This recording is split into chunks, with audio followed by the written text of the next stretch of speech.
Hello, everyone. Welcome to Wisdom 31, Day 10. Proverbs 1 through 4 reads like this. A wise son brings joy to his father. A foolish son causes pain to his mother. If you steal money, then it has no value. If you do the right things, then your actions can save you from death. God provides for good people, and if you do evil things, he will not satisfy your desires. The lazy person becomes poor, while the busy person becomes rich.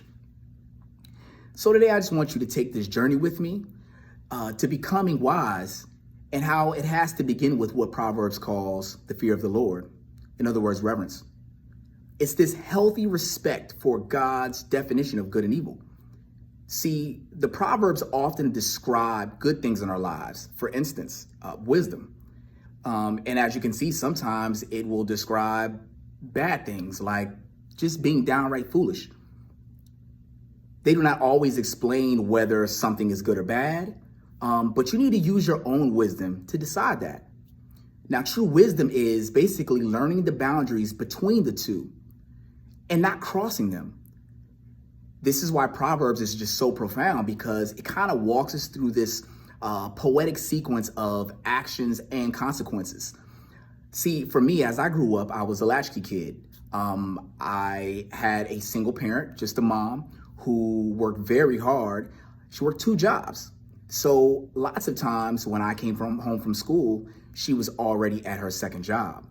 I had my own routine where I came in and I had a snack, I did homework, and I did chores before going outside. See, but because I knew that my mother was not gonna be home for hours, I did everything in total reverse. I would go outside first, then try to make it back home in just enough time to do homework and to do chores. But I can still remember this day.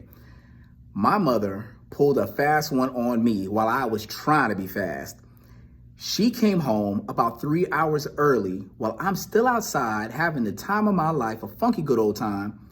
And when I walk in the house thinking that I was gonna beat her there, gonna get everything done, and I was gonna be good, no. I came home, she's sitting on the couch, shoes off. Clearly she had been there for at least an hour or so, and I was just done at that point.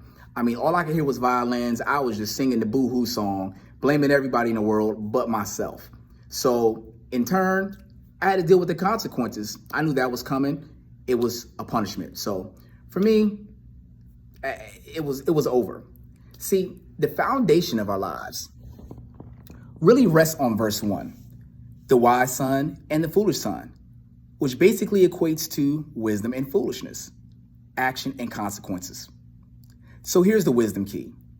Wisdom or foolishness is a choice that basically just tells you be mindful about your actions.